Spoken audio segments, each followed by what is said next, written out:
How to Live on 24 Hours a Day. Written by Arnold Bennett in 1908, this short yet powerful book offers timeless wisdom on how to make the most of your daily life. Bennett invites readers to take ownership of their time, not by working harder, but by living with purpose, reflection, and intentional use of the everyday hours we often take for granted. Through gentle but firm insight, he reminds us, you have all the time there is. Now learn to live it fully. Let this audiobook guide you toward more meaningful days, 1 hour at a time.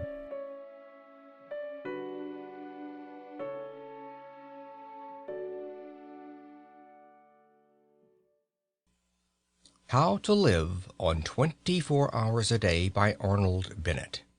Preface. This preface, though placed at the beginning, as a preface must be, should be read at the end of the book.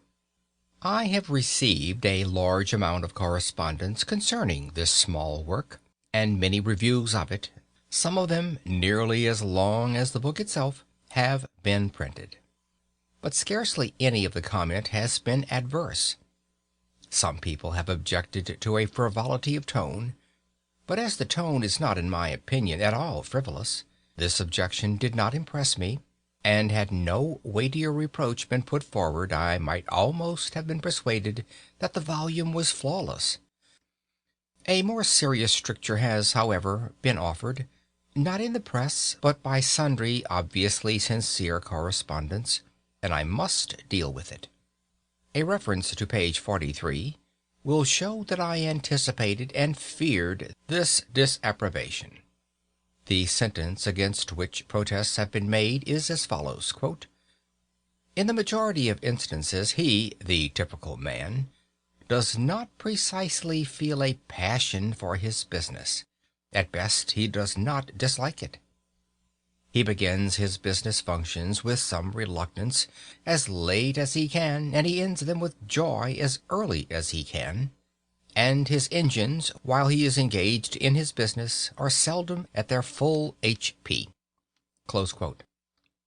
I am assured, in accents of unmistakable sincerity, that there are many business men, not merely those in high positions or with fine prospects, but modest subordinates, with no hope of ever being much better off, who do enjoy their business functions, who do not shirk them, who do not arrive at the office as late as possible and depart as early as possible, who, in a word, put the whole of their force into their day's work, and are genuinely fatigued at the end thereof. I am ready to believe it. I do believe it. I know it. I always knew it. Both in London and in the provinces, it has been my lot to spend long years in subordinate situations of business, and the fact did not escape me that a certain proportion of my peers showed what amounted to an honest passion for their duties, and that while engaged in those duties, they were really living to the fullest extent of which they were capable. But I remain convinced that these fortunate and happy individuals, happier perhaps than they guessed, did not and do not constitute a majority or anything like a majority. I remain convinced that the majority of decent, average, conscientious men of business, men with aspirations and ideals, do not as a rule go home of a night genuinely tired. I remain convinced that they put not as much but as little of themselves as they conscientiously can into the earning of a livelihood, and that their vocation bores rather than interests them. Nevertheless, I admit that the minority is of sufficient importance to merit attention, and that I ought not to have ignored it so completely as I did so.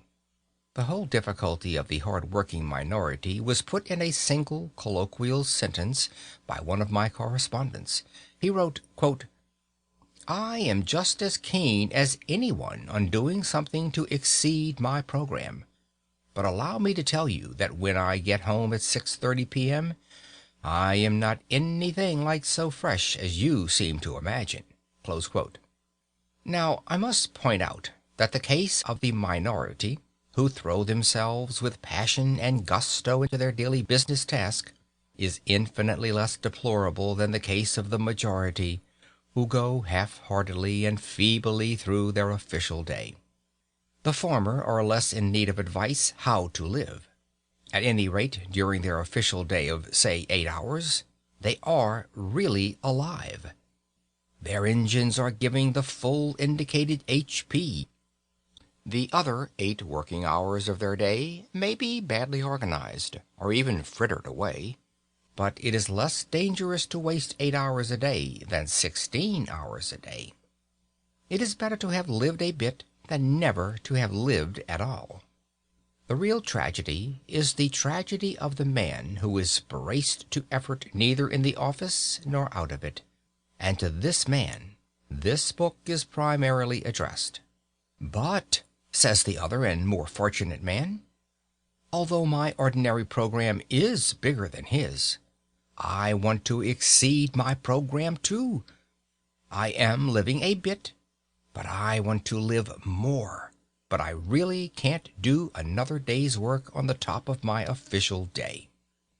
The fact is, I, the author, ought to have foreseen that I should appeal most strongly to those who already had an interest in existence. It is always the man who has tasted life who demands more of it, and it is always the man who never gets out of bed who is the most difficult to rouse. Well, you of the minority, let us assume that the intensity of your daily money-getting will not allow you to carry out quite all the suggestions in the following pages. Some of the suggestions may yet stand. I admit that you may not be able to use the time spent on the journey home at night, but the suggestion for the journey to the office in the morning is as practicable for you as for anybody. And that weekly interval of 40 hours from Saturday to Monday is yours just as much as the other man's, though a slight accumulation of fatigue may prevent you from employing the whole of your HP upon it. There remains, then, the important portion of the 3 or more evenings a week. You tell me flatly that you are too tired to do anything outside your program at night. In reply to which I tell you flatly that if your ordinary day's work is thus exhausting, then the balance of your life is wrong and must be adjusted. A man's powers ought not to be monopolized by his ordinary day's work. What, then, is to be done? The obvious thing to do is to circumvent your order for your ordinary day's work by a ruse. Employ your engines in something beyond the program before and not after you employ them on the program itself. Briefly, get up earlier in the morning. You say you cannot. You say it is impossible for you to go earlier to bed of a night. To do so would upset the entire household. I do not think it is quite impossible to go to bed earlier at night. I think that if you persist in rising earlier, and the consequence is insufficiency of sleep, you will soon find a way of going to bed earlier. But my impression is that the consequence of rising earlier will not be an insufficiency of sleep. My impression, growing stronger every year, is that sleep is partly a matter of habit and of slackness. I am convinced that most people sleep as long as they do because they are at a loss for any other diversion. How much sleep do you think is daily obtained by the powerfully healthy man who daily rattles up your street in charge of Carter Patterson's van? I have consulted a doctor on this point. He is a doctor who, for 24 years, has had a large general practice in a large flourishing suburb of London, inhabited by exactly such people as you and me. He is a curt man, and his answer was curt. Most people sleep themselves stupid. He went on to give his opinion that 9 out of 10 men would have better health and more fun out of life if they spent less time in bed. Other doctors have confirmed this judgment, which, of course, does not apply to growing youths. Rise an hour and a half, or even 2 hours earlier, and if you must, retire earlier when you can. In the matter of exceeding programs, you will accomplish as much in 1 morning hour as in 2 evening hours. But, you say, I couldn't begin without some food and servants. Surely, my dear sir, in an age when an excellent spirit lamp, including a saucepan, can be bought for less than a shilling, you are not going to allow your highest welfare to depend upon the precarious immediate cooperation of a fellow creature. Instruct the fellow creature, whoever she may be, at night. Tell her to put a tray in a suitable position overnight. On that tray, 2 biscuits, a cup and saucer, a box of matches, and a spirit lamp. On the lamp, the saucepan, on the saucepan, the lid, but turned the wrong way up. On the reversed lid, the small teapot containing a minute quantity of tea leaves. You will then have to strike a match. That is all. In 3 minutes the water boils, and you pour it into the teapot, which is already warm. In 3 more minutes the tea is infused. You can begin your day while drinking it. These details may seem trivial to the foolish, but to the thoughtful they would not seem trivial. The proper, wise balancing of one's whole life may depend upon the feasibility of a cup of tea at an unusual hour. End of preface.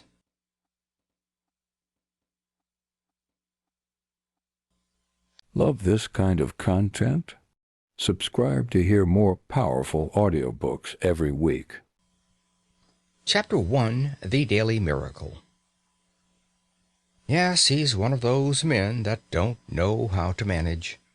Good situation, regular income, quite enough for luxuries as well as needs, not really extravagant, and yet the fellow's always in difficulties. Somehow he gets nothing out of his money. Excellent flat, half empty. Always looks as if he's had the brokers in. New suit, old hat. Magnificent necktie, baggy trousers. Asks you to dinner, cut glass, bad mutton, or Turkish coffee, cracked cup. He can't understand it. Explanation simply is that he fritters his income away. Wish I had the half of it. I'd show him. So we have most of us criticized at one time or another in our superior way. We are nearly all chancellors of the exchequer. It is the pride of the moment. Newspapers are full of articles explaining how to live on such and such a sum, and these articles provoke a correspondence whose violence proves the interest they excite. Recently, in a daily organ, a battle raged round the question whether a woman can exist nicely in the country on £85 a year. I have seen an essay, How to Live on 8 shillings a Week, but I have never seen an essay, How to Live on 24 hours a day. Yet it has been said that time is money. That proverb understates the case. Time is a great deal more than money. If you have time, you can obtain money, usually. But though you have the wealth of a cloakroom attendant at the Carlton Hotel, you cannot buy yourself a minute more time than I have, or the cat by the fire has. Philosophers have explained space. They have not explained time. It is the inexplicable raw material of everything. With it, all is possible. Without it, nothing.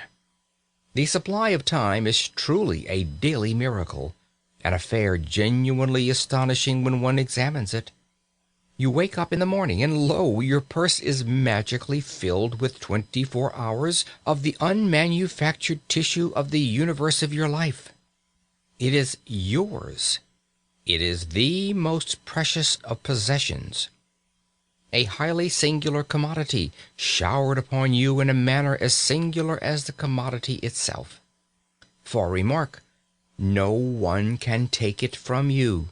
It is unstealable, and no one receives either more or less than you receive. Talk about an ideal democracy. In the realm of time, there is no aristocracy of wealth, and no aristocracy of intellect. Genius is never rewarded by even an extra hour a day, and there is no punishment. Waste your infinitely precious commodity as much as you will, and the supply will never be withheld from you. No mysterious power will say, "This man is a fool, if not a knave. He does not deserve time. He shall be cut off at the meter."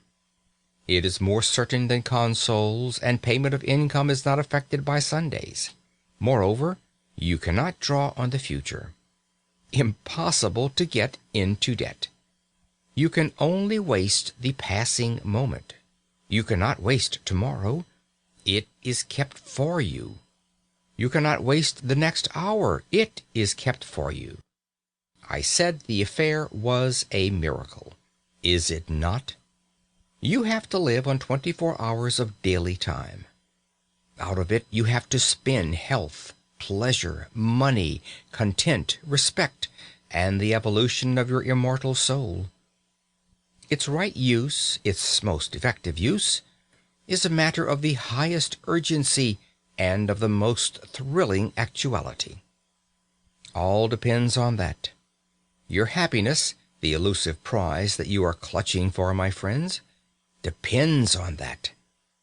Strange that the newspapers, so enterprising and up-to-date as they are not full of how to live on a given income of time, instead of how to live on a given income of money. Money is far commoner than time. When one reflects, one perceives that money is just about the commonest thing there is. It encumbers the earth in gross heaps. If one can't contrive to live on a certain income of money, one earns a little more, or steals it, or advertises for it. One doesn't necessarily muddle one's life because one can't quite manage on £1,000 a year. One braces the muscles and makes it guineas and balances the budget. But if one cannot arrange that an income of 24 hours a day shall exactly cover all proper items of expenditure, one does muddle one's life definitely. The supply of time, though gloriously regular, is cruelly restricted. Which of us lives on 24 hours a day? And when I say lives, I do not mean exists, nor muddles through. Which of us is free from that uneasy feeling that the great spending departments of his daily life are not managed as they ought to be? Which of us is quite sure that his fine suit is not surmounted by a shameful hat, or that in attending to the crockery he has forgotten the quality of the food? Which of us is not saying to himself, which of us has not been saying to himself all his life, "I shall alter that when I have a little more time"? We never shall have any more time. We have, and we have always had, all the time there is. It is the realization of this profound and neglected truth, which, by the way, I have not discovered, that has led me to the minute practical examination of daily time expenditure. End of chapter 1.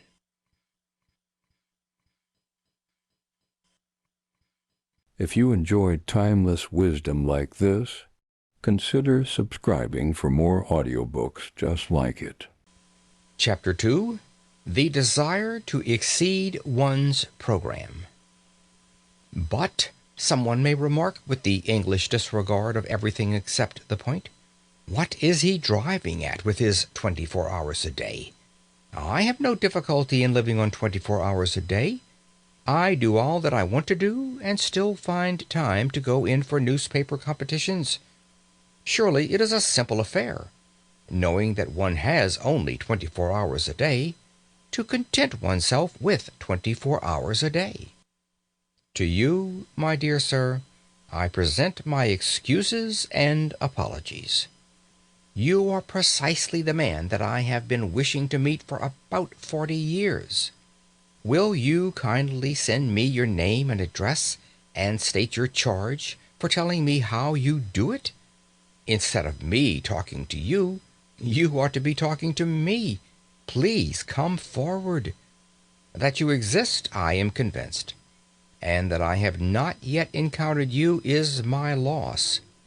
Meanwhile, until you appear, I will continue to chat with my companions in distress, that innumerable band of souls who are haunted, more or less painfully, by the feeling that the years slip by and slip by and slip by, and that they have not yet been able to get their lives into proper working order. If we analyze that feeling, we shall perceive it to be, primarily, one of uneasiness, of expectation, of looking forward, of aspiration. It is a source of constant discomfort, for it behaves like a skeleton at the feast of all our enjoyments. We go to the theater and laugh, but between the acts it raises a skinny finger at us. We rush violently for the last train, and while we are cooling a long age on the platform waiting for the last train, it promenades its bones up and down by our side, and inquires, "O man, what hast thou done with thy youth? What art thou doing with thine age?" You may urge that this feeling of continuous looking forward, of aspiration, is a part of life itself, and inseparable from life itself. True, but there are degrees. A man may desire to go to Mecca. His conscience tells him that he ought to go to Mecca. He fares forth either by the aid of cooks or unassisted. He may probably never reach Mecca. He may drown before he gets to Port Said. He may perish ingloriously on the coast of the Red Sea. His desire may remain eternally frustrate. Unfulfilled aspiration may always trouble him. But he will not be tormented in the same way as the man who, desiring to reach Mecca, and harried by the desire to reach Mecca, never leaves Brixton. It is something to have left Brixton. Most of us have not left Brixton. We have not even taken a cab to Ludgate Circus and inquired from cooks the price of a conducted tour. And our excuse to ourselves is that there are only 24 hours in a day.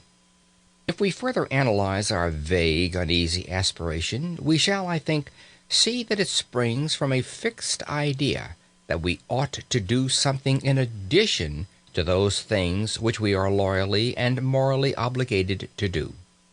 We are obliged by various codes, written and unwritten, to maintain ourselves and our families, if any, in health and comfort, to pay our debts, to save, to increase our prosperity by increasing our efficiency. A task sufficiently difficult, a task which very few of us achieve, a task often beyond our skills, yet if we succeed in it, as we sometimes do, we are not satisfied. The skeleton is still with us. And even when we realize that the task is beyond our skill, that our powers cannot cope with it, we feel that we should be less discontented if we gave to our powers, already overtaxed, something still further to do. And such is indeed the fact. The wish to accomplish something outside their formal program is common to all men who, in the course of evolution, have risen past a certain level. Until an effort is made to satisfy that wish, the sense of uneasy waiting for something to start which has not started will remain to disturb the peace of the soul.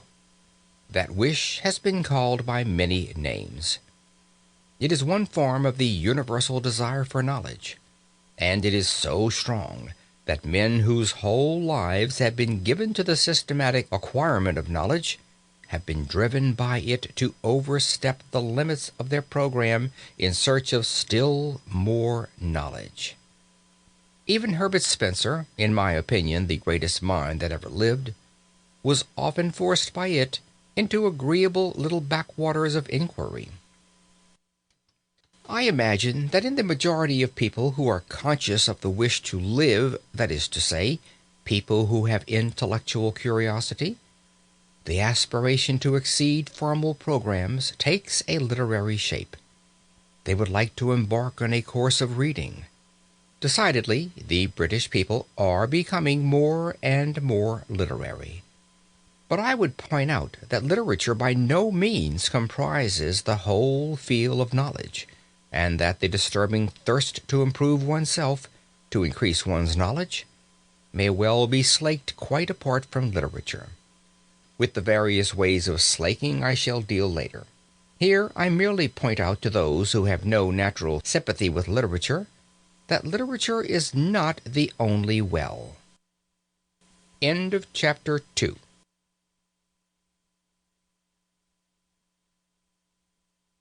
Love this kind of content? Subscribe to hear more powerful audiobooks every week. Chapter 3.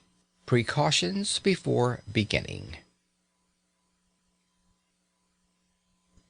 Now that I have succeeded, if succeeded I have, in persuading you to admit to yourself that you are constantly haunted by a suppressed dissatisfaction with your own arrangement of your daily life, and that the primal cause of that inconvenient dissatisfaction is the feeling that you are every day leaving undone something which you would like to do, and which indeed you are always hoping to do when you have more time, and now that I have drawn your attention to the glaring, dazzling truth that you never will have more time, since you already have all the time there is, you expect me to let you into some wonderful secret by which you may at any rate approach the ideal of a perfect arrangement of the day, and by which, therefore, that haunting, unpleasant, daily disappointment of things left undone will be got rid of.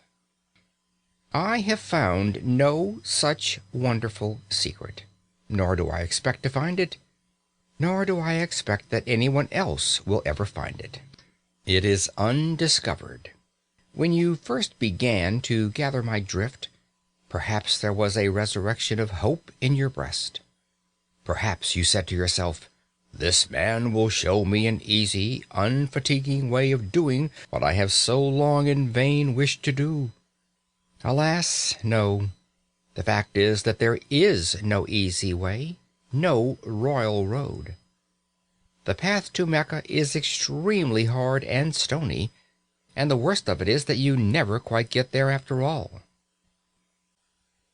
The most important preliminary to the task of arranging one's life so that one may live fully and comfortably within one's daily budget of 24 hours is the calm realization of the extreme difficulty of the task, of the sacrifices, and the endless effort which it demands.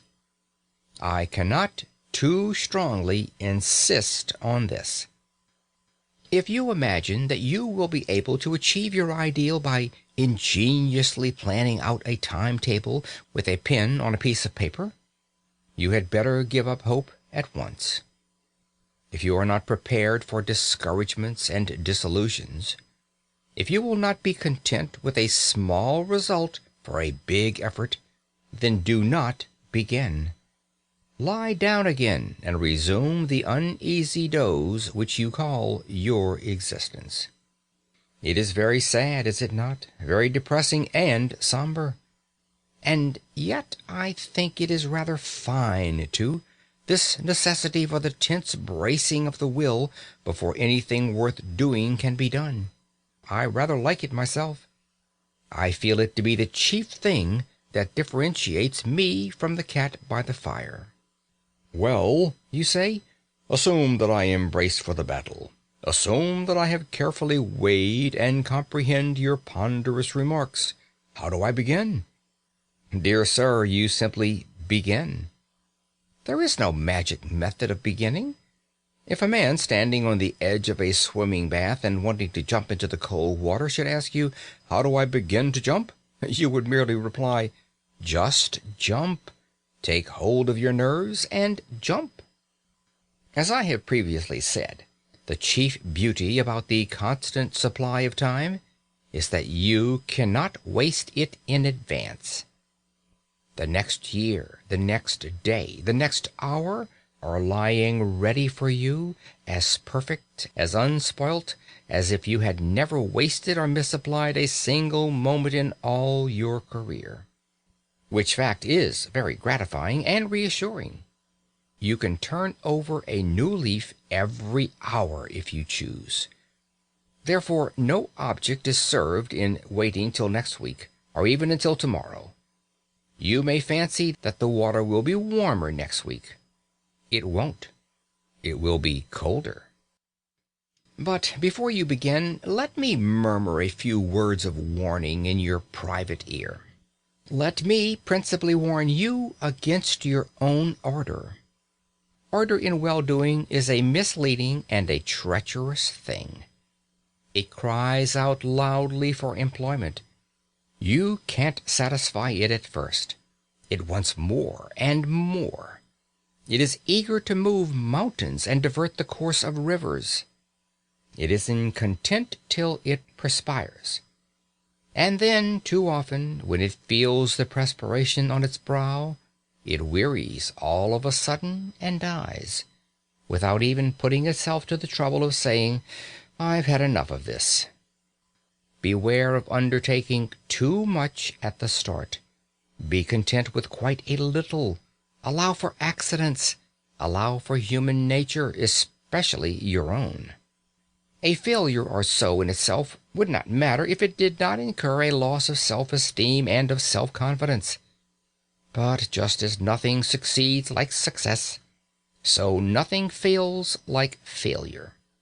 Most people who are ruined by attempting too much. Therefore, in setting out on the immense enterprise of living fully and comfortably within the narrow limits of 24 hours a day, let us avoid at any cost the risk of an early failure. I will not agree that, in this business at any rate, a glorious failure is better than a petty success. I am all for the petty success. A glorious failure leads to nothing. A petty success may lead to a success that is not petty. So let us begin to examine the budget of a day's time. You say your day is already full to overflowing. How? You actually spend in earning your livelihood how much?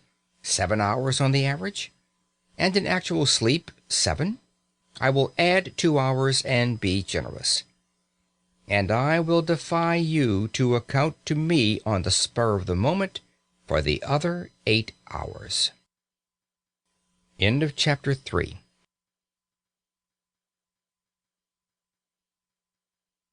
If you enjoyed timeless wisdom like this, consider subscribing for more audiobooks just like it. Chapter 4. The Cause of the Troubles. In order to come to grips at once with the question of time expenditure in all its actuality, I must choose an individual case for examination. I can only deal with one case, and that case cannot be the average case, because there is no such case as the average case, just as there is no such man as the average man. Every man and every man's case is special. But if I take the case of a Londoner who works in an office, whose office hours are from 10 to 6, and who spends 15 minutes morning and night in traveling between his house door and his office door, I shall have got as near to the average as facts permit. There are men who have to work longer for a living, but there are others who do not have to work so long. Fortunately, the financial side of existence does not interest us here. For our present purpose, the clerk at £1 a week is exactly as well off as the millionaire in Carlton House Terrace. Now, the great and profound mistake which my typical man makes in regard to his day is a mistake of general attitude, a mistake which vitiates and weakens two-thirds of his energies and interests. In the majority of instances, he does not precisely feel a passion for his business. At best, he does not dislike it. He begins his business functions with reluctance, as late as he can, and he ends them with joy as early as he can. And his engines, while he is engaged in his business, are seldom at their full HP. I know that I shall be accused by angry readers of traducing the city worker, but I am pretty thoroughly acquainted with the city, and I stick to what I say. Yet in spite of all this, he persists in looking upon those hours from 10 to 6 as the day, to which the 10 hours preceding them and the 6 hours following them are nothing but a prologue and epilogue. Such an attitude, unconscious though it be, of course kills his interest in the odd 16 hours, with the result that, even if he does not waste them, he does not count them. He regards them simply as margin. This general attitude is utterly illogical and unhealthy, since it formally gives the central prominence to a patch of time and a bunch of activities which the man's one idea is to get through and have done with. If a man makes two-thirds of his existence subservient to one-third, for which admittedly he has no absolute feverish zest, how can he hope to live fully and completely? He cannot. If my typical man wishes to live fully and completely, he must, in his mind, arrange a day within a day. And this inner day, a Chinese box in a larger Chinese box, must begin at 6 p.m. and end at 10 a.m. It is a day of 16 hours. And during all these 16 hours, he has nothing whatever to do but cultivate his body and his soul and his fellow men. During those 16 hours, he is free. He is not a wage earner. He is not preoccupied with monetary cares. He is just as good as a man with a private income. This must be his attitude. And his attitude is all important. His success in life, much more important than the amount of estate upon what his executors will have to pay estate duty, depends on it. What? You say that full energy given to those 16 hours will lessen the value of the business 8? Not so.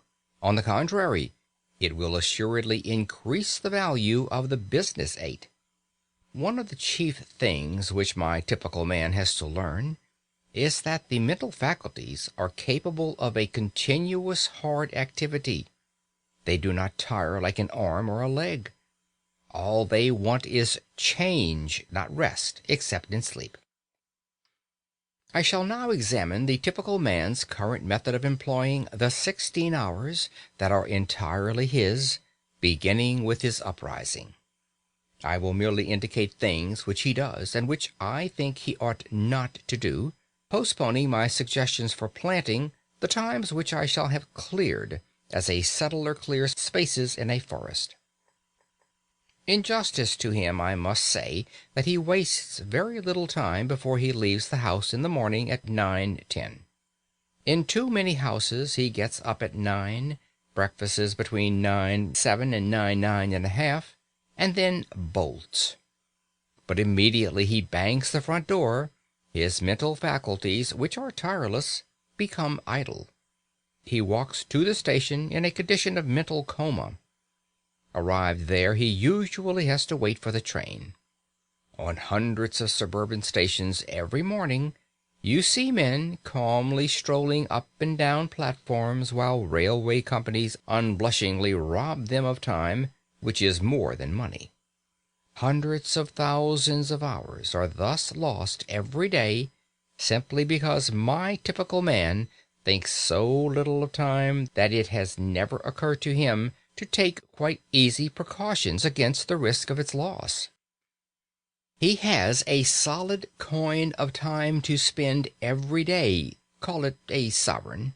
He must get change for it, and in getting change he is content to lose heavily. Supposing that in selling him a ticket the company said, "We will charge you a sovereign, but we will charge you 3 halfpence for doing so." What would my typical man exclaim? Yes, that is the equivalent of what the company does when it robs him of 5 minutes twice a day.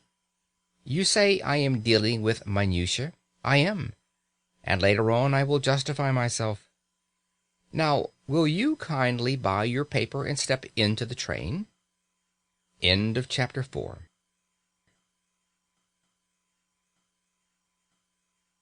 Love this kind of content? Subscribe to hear more powerful audiobooks every week. Chapter 5, Tennis and the Immortal Soul. You get into the morning train with your newspaper, and you calmly and majestically give yourself up to your newspaper. You do not hurry. You know you have at least half an hour of security in front of you.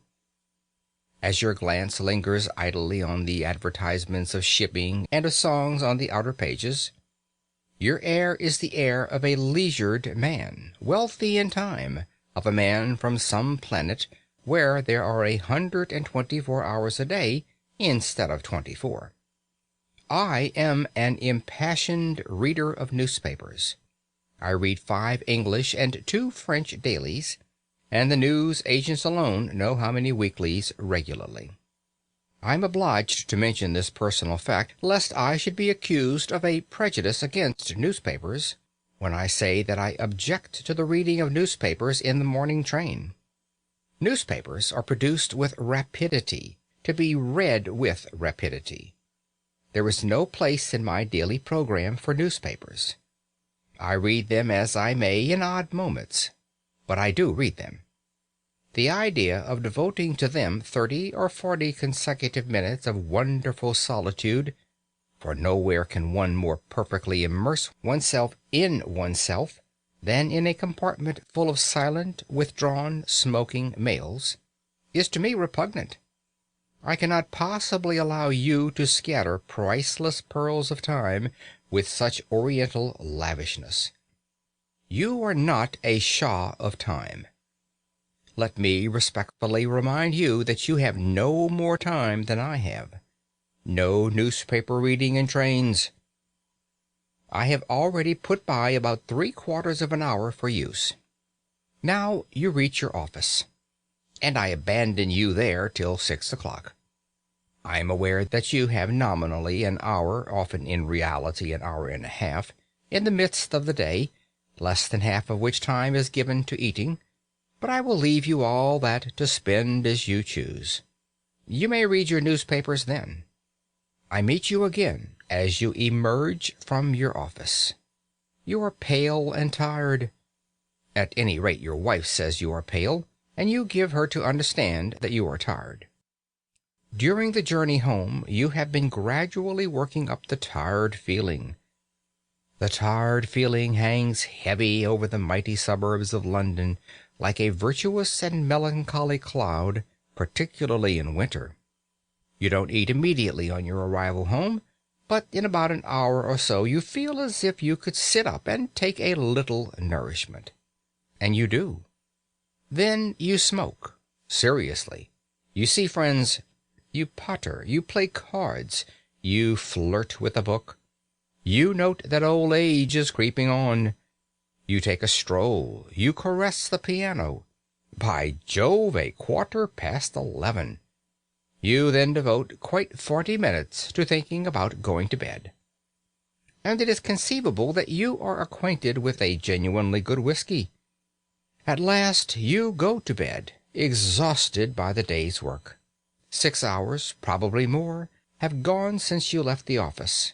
Gone like a dream, gone like magic, unaccountably gone.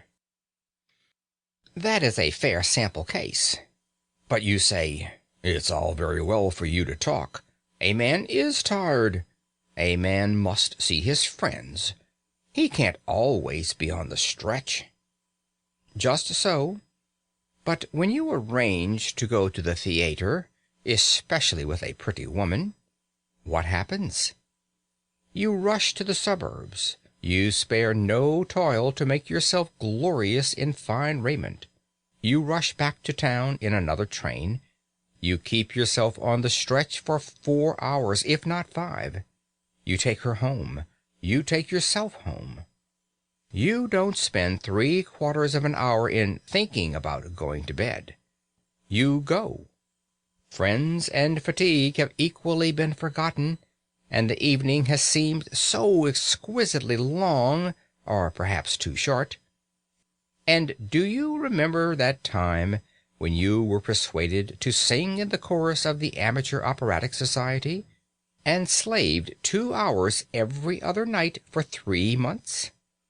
Can you deny that when you have something definite to look forward to at evening tide, something that is to employ all your energy, the thought of that something gives a glow and a more intense vitality to the whole day? What I suggest is that at 6 o'clock you look facts in the face and admit that you are not tired, because you are not, you know, and that you arrange your evening so that it is not cut in the middle by a meal. By so doing, you will have a clear expanse of at least 3 hours. I do not suggest that you should employ 3 hours every night of your life in using up your mental energy. But I do suggest that you might, for a commencement, employ an hour and a half every other evening in some important and consecutive cultivation of the mind. You will still be left with 3 evenings for friends, bridge, tennis, domestic scenes, odd reading, pipes, gardening, pottering, and prize competitions. You will still have the terrific wealth of 45 hours between 2 p.m. Saturday and 10 a.m. Monday. If you persevere, you will soon want to pass 4 evenings and perhaps 5 in some sustained endeavor to be genuinely alive.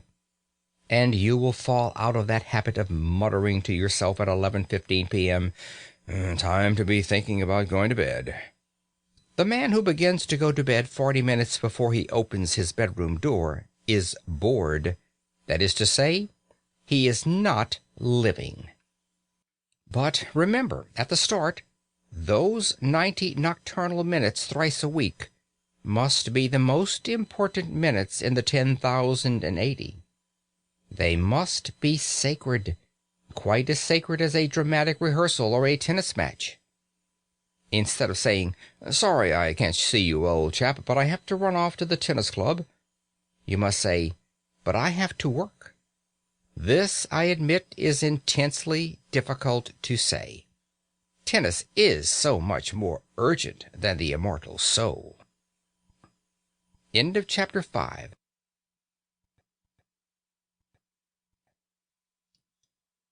If you enjoyed timeless wisdom like this, consider subscribing for more audiobooks just like it. Chapter 6. Remember Human Nature. I have incidentally mentioned the vast expanse of 44 hours between leaving business at 2 p.m. on Saturday and returning to business at 10 a.m. on Monday.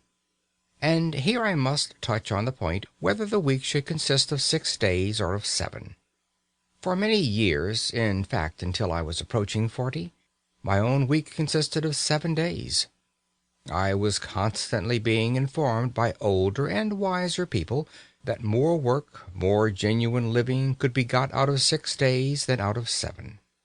And it is certainly true that now, with 1 day in 7 in which I follow no program and make no effort save what the caprice of the moment dictates, I appreciate intensely the moral value of a weekly rest.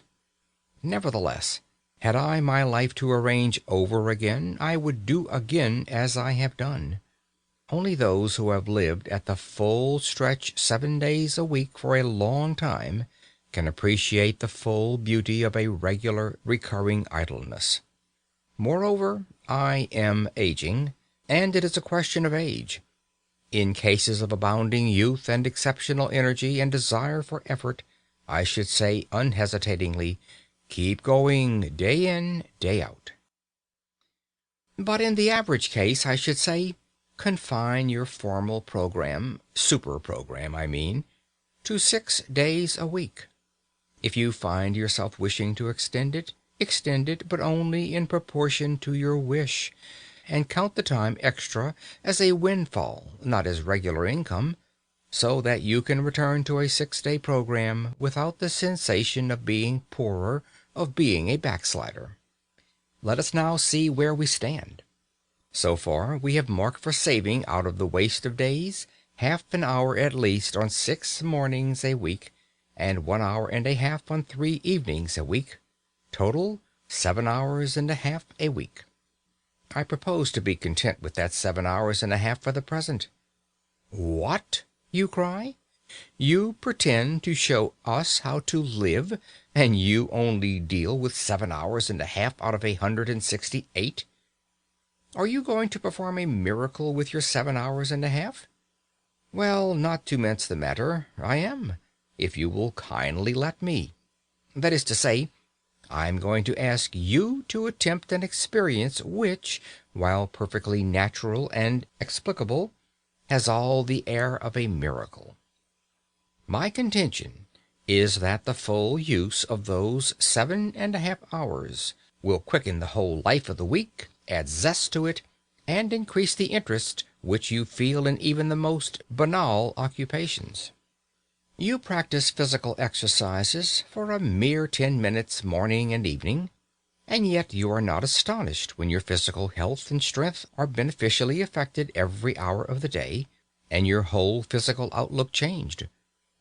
Why should you be astonished that an average of over an hour a day given to the mind should permanently and completely enliven the whole activity of the mind? More time might assuredly be given to the cultivation of oneself, and in proportion as the time was longer, the results would be greater. But I prefer to begin with what looks like a trifling effort. It is not really a trifling effort, as those will discover who have yet to essay it. To clear even 7 hours and a half from the jungle is passably difficult, for some sacrifice has to be made. One may have spent one's time badly, but one did spend it. One did do something with it, however ill-advised that something may have been. To do something else means a change of habits. And habits are the very dickens to change. Further, any change, even a change for the better, is always accompanied by drawbacks and discomforts. If you imagine that you will be able to devote 7 hours and a half a week to serious, continuous effort, and still live your old life, you are mistaken. I repeat that some sacrifice and an immense deal of volition will be necessary. And it is because I know the difficulty, it is because I know the almost disastrous effect of failure in such an enterprise, that I earnestly advise a very humble beginning. You must safeguard your self-respect. Self-respect is at the root of all purposefulness, and a failure in an enterprise deliberately planned deals a desperate wound at one's self-respect. Hence I iterate and reiterate. Start quietly, unostentatiously. When you have conscientiously given 7 hours and a half a week to the cultivation of your vitality for 3 months, then you may begin to sing louder and tell yourself what wondrous things you are capable of doing. Before coming to the method of using the indicated hours, I have one final suggestion to make. That is, as regards the evenings, to allow much more than an hour and a half in which to do the work of an hour and a half. Remember the chance of accidents. Remember human nature, and give yourself, say, from 9 to 11:30 for your task of 90 minutes. End of chapter 6.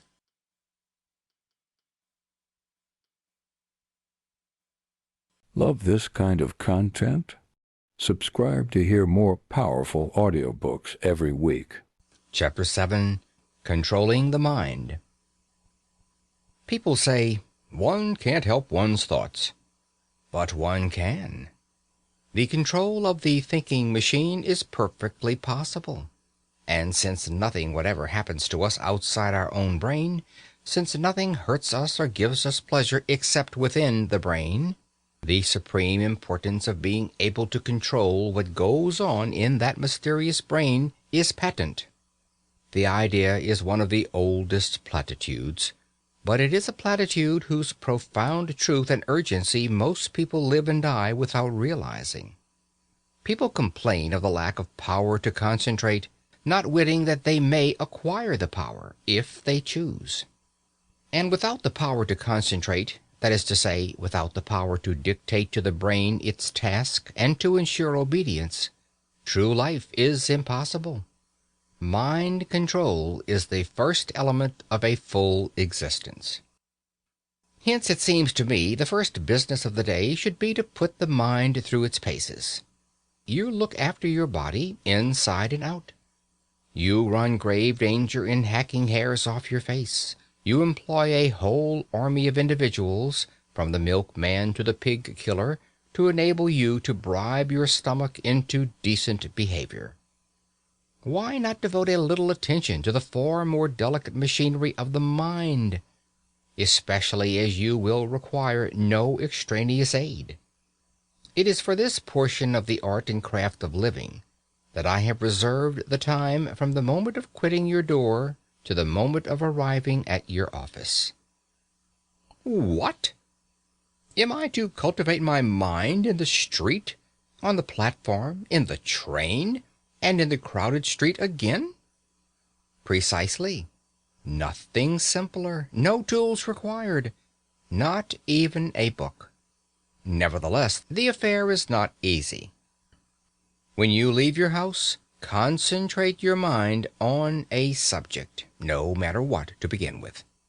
You will not have gone 10 yards before your mind has skipped away under your very eyes and is larking round the corner with another subject. Bring it back by the scruff of the neck. Ere you have reached the station, you will have brought it back about 40 times. Do not despair. Continue. Keep it up. You will succeed. You cannot by any chance fail if you persevere. It is idle to pretend that your mind is incapable of concentration. Do you remember that morning when you received a disquieting letter which demanded a very carefully worded answer? How you kept your mind steadily on the subject of the answer, without a second's intermission, until you reached your office, whereupon you instantly sat down and wrote the answer? That was a case in which you were roused by circumstances to such a degree of vitality that you were able to dominate your mind like a tyrant. You would have no trifling. You insisted that its work should be done, and its work was done. By the regular practice of concentration, as to which there is no secret, save the secret of perseverance, you can tyrannize over your mind, which is not the highest part of you, every hour of the day and in no matter what place. The exercise is a very convenient one. If you get into your morning train with a pair of dumbbells for your muscles, or an encyclopedia in 10 volumes for your learning, you would probably excite remark. But as you walk in the street, or sit in the corner of the compartment behind a pipe, or strap hang on the subterranean, who is to know that you are engaged in the most important of daily acts? What asinine bore can laugh at you? I do not care what you concentrate on so long as you concentrate. It is the mere disciplining of the thinking machine that counts. But still, you may as well kill 2 birds with 1 stone, and concentrate on something useful. I suggest, it is only a suggestion, a little chapter of Marcus Aurelius or Epictetus. Do not, I beg, shy at their names. For myself, I know nothing more actual, more bursting with plain common sense, applicable to the daily life of plain persons like you and me, who hate airs, pose, and nonsense, than Marcus Aurelius or Epictetus. Read a chapter, and so short they are, the chapters, in the evening, and concentrate on it the next morning. You will see. Yes, my friend, it is useless for you to try to disguise the fact. I can hear your brain like a telephone at my ear. You are saying to yourself, "This fellow was doing pretty well up to his 7th chapter. He had begun to interest me faintly, but what he says about thinking in trains and concentration and so on is not for me. It may be well enough for some folks, but it isn't in my line." It is for you, I passionately repeat. It is for you. Indeed, you are the very man I am aiming at. Throw away the suggestion, and you throw away the most precious suggestion that was ever offered to you. It is not my suggestion. It is the suggestion of the most sensible, practical, hard-headed men who have walked the earth. I only give it to you at second hand. Try it. Get your mind in hand, and see how the process cures half the evils of life, especially worry, that miserable, avoidable, shameful disease, worry. End of chapter 7.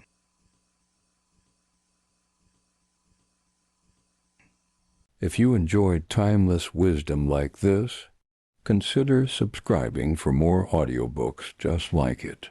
Chapter 8. The Reflective Mood. The exercise of concentrating the mind, to which at least half an hour a day should be given, is a mere preliminary, like scales on the piano. Having acquired power over that most unruly member of one's complex organism, one has naturally to put it to the yoke. Useless to possess an obedient mind unless one profits in the furthest possible degree by its obedience. A prolonged primary course of study is indicated. Now, as to what this course of study should be, there cannot be any question. There never has been any question. All the sensible people of all ages are agreed upon it. And it is not literature, nor is it any other art, nor is it history, nor is it any science. It is the study of one's self. Man, know thyself. These words are so hackneyed that verily I blush to write them, yet they must be written, for they need to be written. I take back my blush, being ashamed of it. Man, know thyself. I say it out loud. The phrase is one of those phrases with which every one is familiar, of which every one acknowledges the value, and which only the most sagacious put into practice. I don't know why. I am entirely convinced that what is more than anything else lacking in the life of the average well-intentioned man of today is the reflective mood. We do not reflect. I mean that we do not reflect upon genuinely important things, upon the problem of our happiness, upon the main direction in which we are going, upon what life is giving to us, upon the share which reason has or has not in determining our actions, and upon the relation between our principles and our conduct. And yet you are in search of happiness, are you not? Have you discovered it? The chances are that you have not. The chances are that you have already come to believe that happiness is unattainable. But men have attained it, and they have attained it by realizing that happiness does not spring from the procuring of physical or mental pleasure, but from the development of reason and the adjustment of conduct to principles. I suppose that you will not have the audacity to deny this. And if you admit it, and still devote no part of your day to the deliberate consideration of your reason, principles, and conduct, you admit also that while striving for a certain thing, you are regularly leaving undone the one act which is necessary to the attainment of that thing. Now, shall I blush, or will you? Do not fear that I mean to thrust certain principles upon your attention. I care not, in this place, what your principles are. Your principles may induce you to believe in the righteousness of burglary. I don't mind. All I urge is that a life in which conduct does not fairly well accord with principles is a silly life, and that conduct can only be made to accord with principles by means of daily examination, reflection, and resolution. What leads to the permanent sorrowfulness of burglars is that their principles are contrary to burglary. If they genuinely believed in the moral excellence of burglary, penal servitude would simply mean so many happy years for them. All martyrs are happy because their conduct and their principles agree. As for reason, which makes conduct and is not unconnected with the making of principles, it plays a far smaller part in our lives than we fancy. We are supposed to be reasonable, but we are much more instinctive than reasonable, and the less we reflect, the less reasonable we shall be. The next time you get cross with the waiter because your steak is overcooked, ask reason to step into the cabinet room of your mind and consult her. She will probably tell you that the waiter did not cook the steak, and has no control over the cooking of the steak, and that even if he alone was to blame, you accomplished nothing good by getting cross. You merely lost your dignity, looked a fool in the eyes of sensible men, and soured the waiter, while producing no effect whatever on the steak. The result of this consultation with reason, for which she makes no charge, will be that when once more your steak is overcooked, you will treat the waiter as a fellow creature, remain quite calm in a kindly spirit, and politely insist on having a fresh steak. The gain will be obvious and solid. In the formation or modification of principles and the practice of conduct, much help can be derived from printed books, issued at 6d. each and upwards. I mentioned in my last chapter Marcus Aurelius and Epictetus. Certain even more widely known works will occur at once to the memory. I may also mention Pascal, La Bruyère, and Emerson. For myself, you do not catch me traveling without my Marcus Aurelius. But reading of books will not take the place of a daily, candid, honest examination of what one has recently done and what one is about to do, of a steady looking at oneself in the face, disconcerting though the sight may be. When shall this important business be accomplished? The solitude of the evening journey home appears to me to be suitable for it. A reflective mood naturally follows the exertion of having earned the day's living. Of course, if, instead of attending to an elementary and profoundly important duty, you prefer to read the paper, which you might just as well read while waiting for your dinner, I have nothing to say. But attend to it some time of the day you must. I now come to the evening hours. End of chapter 8.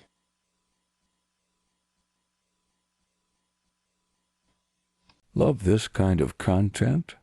Subscribe to hear more powerful audiobooks every week. Chapter 9. Interest in the Arts. Many people pursue a regular and uninterrupted course of idleness in the evenings because they think that there is no alternative to idleness but the study of literature, and they do not happen to have a taste for literature. This is a great mistake. Of course, it is impossible, or at any rate very difficult, properly to study anything whatever without the aid of printed books. But if you desire to understand the deeper depths of bridge or of boat sailing, you would not be deterred by your lack of interest in literature from reading the best books on bridge or boat sailing. We must, therefore, distinguish between literature and books treating of subjects not literary. I shall come to literature in due course. Let me now remark to those who have never read Meredith, and who are capable of being unmoved by a discussion as to whether Mr. Stephen Phillips is or is not a true poet, that they are perfectly within their rights. It is not a crime not to love literature. It is not a sign of imbecility. The mandarins of literature will order out to instant execution the unfortunate individual who does not comprehend, say, the influences of Wordsworth on Tennyson. But that is only their impudence. Where would they be, I wonder, if requested to explain the influences that went to make Tchaikovsky's pathetic symphony? There are enormous fields of knowledge quite outside literature, which will yield magnificent results to cultivators. For example, since I have just mentioned the most popular piece of high-class music in England today, I am reminded that the Promenade concerts begin in August. You go to them, you smoke your cigar or cigarette, and I regret to say that you strike your matches during the soft bars of the Lohengrin Overture, and you enjoy the music. But you say you cannot play the piano or the fiddle or even the banjo, that you know nothing of music. What does that matter? That you have a genuine taste for music is proved by the fact that in order to fill his hall with you and your peers, the conductor is obliged to provide programs from which bad music is almost entirely excluded, a change from the old Covent Garden days. Now, surely your inability to perform the Maiden's Prayer on a piano need not prevent you from making yourself familiar with the construction of the orchestra to which you listen a couple of nights a week during a couple of months. As things are, you probably think of the orchestra as a heterogeneous mass of instruments producing a confused, agreeable mass of sound. You do not listen for details because you have never trained your ears to listen to details. If you were asked to name the instruments which play the great theme at the beginning of the C minor symphony, you could not name them for your life's sake. Yet you admire the C minor symphony. It has thrilled you. It will thrill you again. You have even talked about it in an expansive mood to that lady, you know whom I mean, and all you can positively state about the C minor symphony is that Beethoven composed it and that it is a jolly fine thing. Now, if you have read, say, Mr. Kriebel's How to Listen to Music, which can be got at any bookseller's for less than the price of a stall at the Alhambra, and which contains photographs of all the orchestral instruments and plans of the arrangement of orchestras, you would next go to a Promenade concert with an astonishing intensification of interest in it. Instead of a confused mass, the orchestra would appear to you as what it is, a marvelously balanced organism whose various groups of members each have a different and an indispensable function. You would spy out the instruments and listen for their respective sounds. You would know the gulf that separates a French horn from an English horn, and you would perceive why a player of the hautboy gets higher wages than a fiddler, though the fiddle is the more difficult instrument. You would live at a Promenade concert, whereas previously you had merely existed there in a state of beatific coma, like a baby gazing at a bright object. The foundations of a genuine, systematic knowledge of music might be laid. You might specialize your inquiries either on a particular form of music, such as the symphony, or on the works of a particular composer. At the end of a year of 48 weeks of 3 brief evenings each, combined with a study of programs and attendances at concerts chosen out of your increasing knowledge, you would really know something about music, even though you were as far off as ever from jangling the Maiden's Prayer on the piano. "But I hate music," you say. My dear sir, I respect you. What applies to music applies to the other arts. I might mention Mr. Claremont Witt's How to Look at Pictures, or Mr. Russell Sturgis's How to Judge Architecture, as beginnings, merely beginnings, of systematic, vitalizing knowledge in other arts. the materials for whose study abound in London. I hate all the arts, you say? My dear sir, I respect you more and more. I will deal with your case next, before coming to literature. End of chapter 9.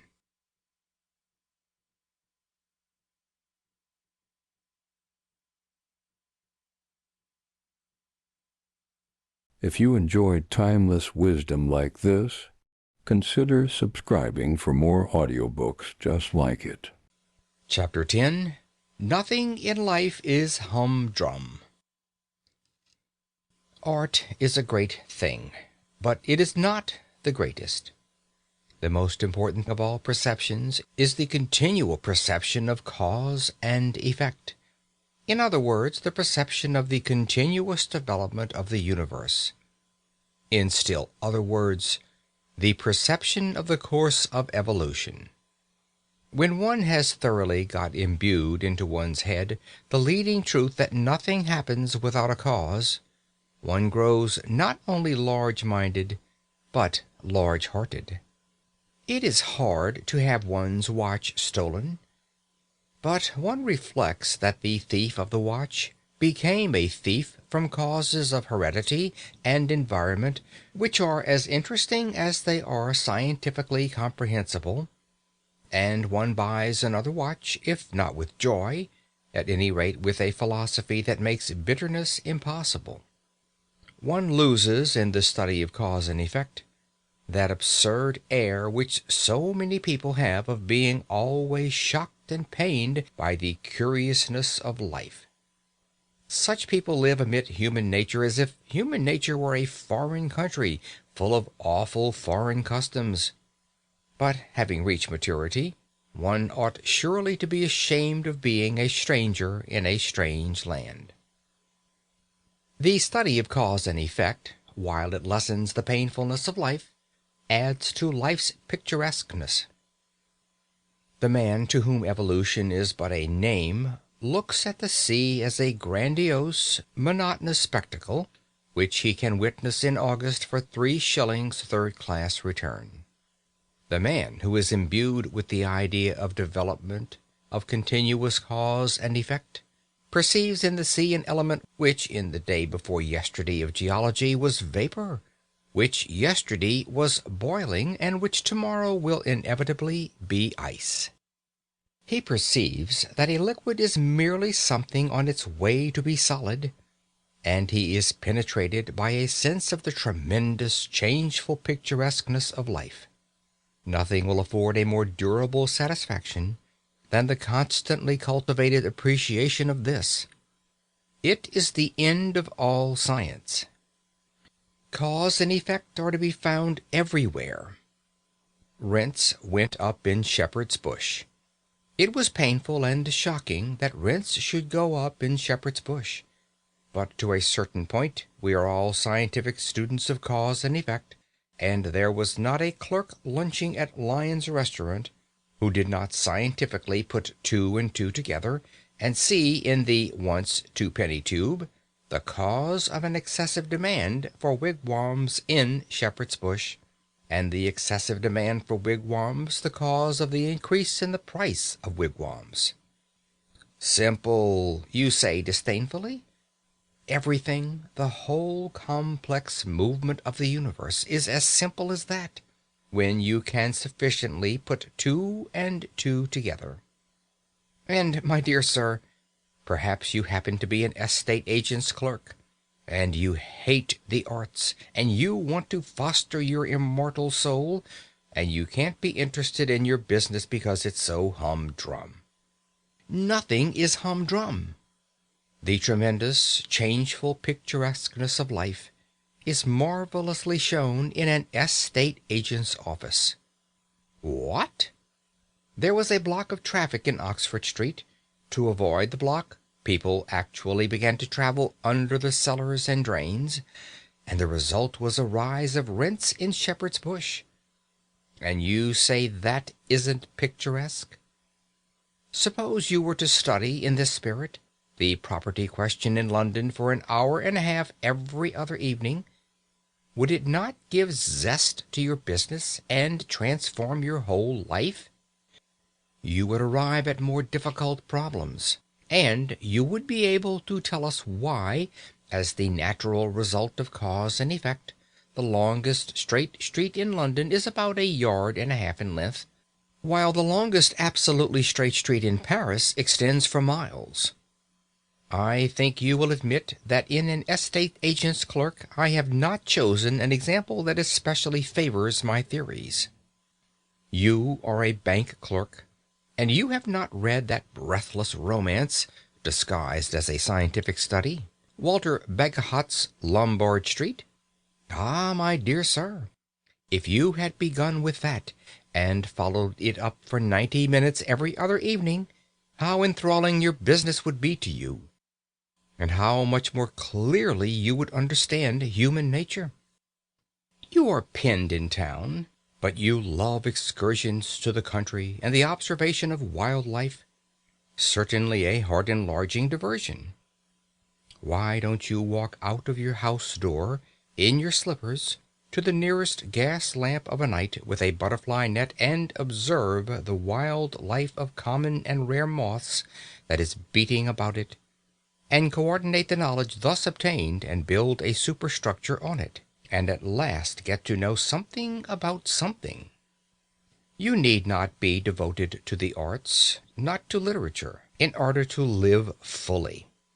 The whole field of daily habit and scene is waiting to satisfy that curiosity which means life, and the satisfaction of which means an understanding heart. I promised to deal with your case, O man who hates art and literature, and I have dealt with it. I now come to the case of the person, happily very common, who does like reading. End of chapter 10.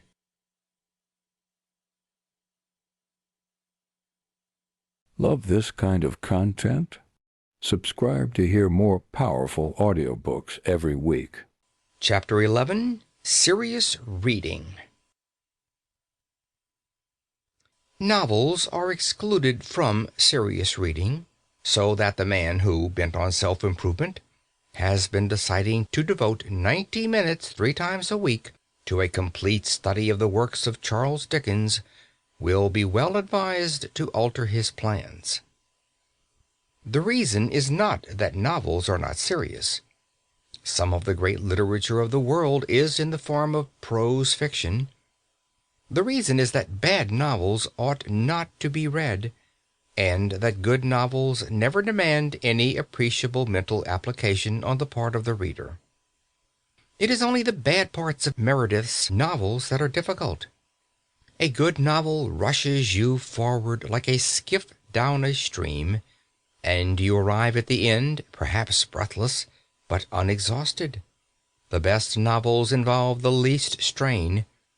Now, in the cultivation of the mind, one of the most important factors is precisely the feeling of strain, of difficulty, of a task which one part of you is anxious to achieve, and another part of you is anxious to shirk, and that feeling cannot be got in facing a novel. You do not set your teeth in order to read Anna Karenina. Therefore, though you should read novels, you should not read them in those 90 minutes. Imaginative poetry produces a far greater mental strain than novels.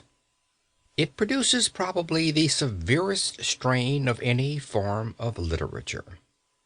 It is the highest form of literature. It yields the highest form of pleasure and teaches the highest form of wisdom. In a word, there is nothing to compare with it. I say this with sad consciousness of the fact that the majority of people do not read poetry. I am persuaded that many excellent persons, if they were confronted with the alternatives of reading Paradise Lost and going round Trafalgar Square at noonday on their knees in sackcloth, would choose the ordeal of public ridicule. Still, I will never cease advising my friends and enemies to read poetry before anything. If poetry is what is called a sealed book to you, Begin by reading Hazlitt's famous essay on the nature of poetry in general. It is the best thing of its kind in English, and no one who has read it can possibly be under the misapprehension that poetry is a medieval torture, or a mad elephant, or a gun that will go off by itself and kill at 40 paces. Indeed, it is difficult to imagine the mental state of the man who, after reading Hazlitt's essay, is not urgently desirous of reading some poetry before his next meal. If the essay so inspires you, I would suggest that you make a commencement with purely narrative poetry. There is an infinitely finer English novel written by a woman than anything by George Eliot or the Brontes or even Jane Austen, which perhaps you have not read. Its title is Aurora Leigh, and its author is E.B. Browning. It happens to be written in verse, and to contain a considerable amount of genuinely fine poetry. Decide to read that book through, even if you die for it. Forget that it is fine poetry. Read it simply for the story and the social ideas. And when you have done, ask yourself honestly whether you still dislike poetry. I have known more than one person to whom Aurora Leigh has been the means of proving that in assuming they hated poetry, they were entirely mistaken. Of course, if after Hazlitt, and such an experiment made in the light of Hazlitt, you are finally assured that there is something in you which is antagonistic to poetry, you must be content with history or philosophy. I shall regret it, yet not inconsolably. The decline and fall is not to be named in the same day with Paradise Lost, but it is a vastly pretty thing. And Herbert Spencer's First Principles simply laughs at the claims of poetry and refuses to be accepted as aught but the most majestic product of any human mind. I do not suggest that either of these works is suitable for a trio in mental strains. But I see no reason why any man of average intelligence should not, after a year of continuous reading, be fit to assault the supreme masterpieces of history or philosophy. The great convenience of masterpieces is that they are so astonishingly lucid. I suggest no particular work as a start. The attempt would be futile in the space of my command. But I have two general suggestions of a certain importance. The first is to define the direction and scope of your efforts. Choose a limited period, or a limited subject, or a single author. Say to yourself, I will know something about the French Revolution, or the rise of railroads, or the works of John Keats. And during a given period, to be settled beforehand, confine yourself to your choice. There is much pleasure to be derived from being a specialist. The second suggestion is to think as well as read. I know people who read, and for all the good it does them, they might just as well cut bread and butter. They take to reading as better men take to drink. They fly through the shires of literature on a motor car, their sole object being motion. They will tell you how many books they have read in a year. Unless you give at least 45 minutes to careful, fatiguing reflection, it is an awful bore at first, upon what you are reading. Your 90 minutes of a night are chiefly wasted. This means that your pace will be slow. Never mind. Forget the goal. Think only of the surrounding country, and after a period, perhaps when you least expect it, you will suddenly find yourself in a lovely town on a hill. End of chapter 11.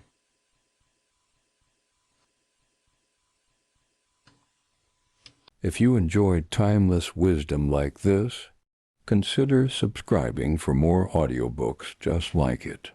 Chapter 12. Dangers to Avoid. I cannot terminate these hints, often I fear too didactic and abrupt, upon the full use of one's time to the great end of living as distinguished from vegetating, without briefly referring to certain dangers which lie in wait for the sincere aspirant towards life. The first is the terrible danger of becoming the most odious and least supportable of persons, a prig. Now, a prig is a pert fellow who gives himself airs of superior wisdom.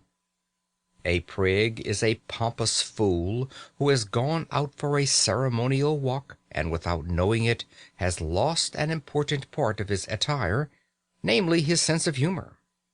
A prig is a tedious individual who, having made a discovery, is so impressed by his discovery that he is capable of being gravely displeased because the entire world is not also impressed by it. Unconsciously to become a prig is an easy and a fatal thing. Hence, when one sets forth on the enterprise of using all one's time, it is just as well to remember that one's own time, and not other people's time, is the material with which one has to deal. That the earth rolled on pretty comfortably before one began to balance a budget of the hours, and that it will continue to roll on pretty comfortably whether or not one succeeds in one's new role of Chancellor of the Exchequer of Time. It is as well not to chatter too much about what one is doing, and not to betray a too pained sadness at the spectacle of a whole world deliberately wasting so many hours out of every day, and therefore never really living. It will be found, ultimately, that in taking care of oneself, one has quite all one can do. Another danger is the danger of being tied to a program like a slave to a chariot. One's program must not be allowed to run away with one. It must be respected, but it must not be worshipped as a fetish. A program of daily employ is not a religion. This seems obvious. Yet I know men whose lives are a burden to themselves and a distressing burden to their relatives and friends simply because they have failed to appreciate the obvious. "Oh, no," I have heard the martyr's wife exclaim. "Arthur always takes the dog out for exercise at 8 o'clock, and he always begins to read at 8:45, so it's quite out of the question that we should," etc., etc. And the note of absolute finality in that plaintive voice reveals the unsuspected and ridiculous tragedy of a career. On the other hand, a program is a program, and unless it is treated with deference, it ceases to be anything but a poor joke. To treat one's program with exactly the right amount of deference, to live with not too much and not too little elasticity, is scarcely the simple affair it may appear to the inexperienced. And still another danger is the danger of developing a policy of rush, of being gradually more and more obsessed by what one has to do next. In this way one may come to exist as in a prison, and one's life may cease to be one's own. One may take the dog out for a walk at 8 o'clock, and meditate the whole time on the fact that one must begin to read at 8:45, and that one must not be late. And the occasional deliberate breaking of one's program will not help to mend matters. The evil springs not from persisting without elasticity in what one has attempted, but from originally attempting too much, from filling one's program till it runs over. The only cure is to reconstitute the program and to attempt less.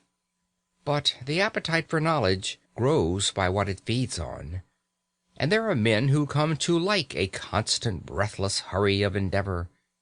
Of them it may be said that a constant breathless hurry is better than an eternal doze.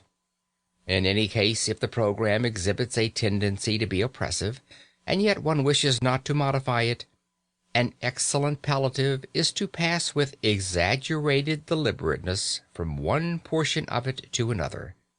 For example, to spend 5 minutes in perfect mental quiescence between chaining up the St. Bernard and opening the book.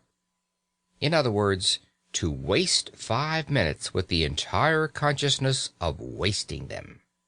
The last and chiefest danger which I would indicate is one to which I have already referred, the risk of a failure at the commencement of the enterprise. I must insist on it.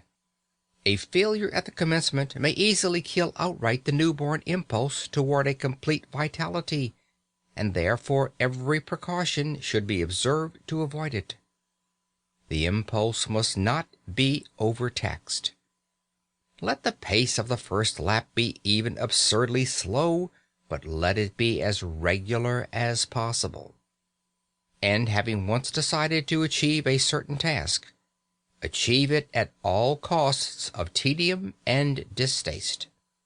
The gain in self-confidence of having accomplished a tiresome labor is immense.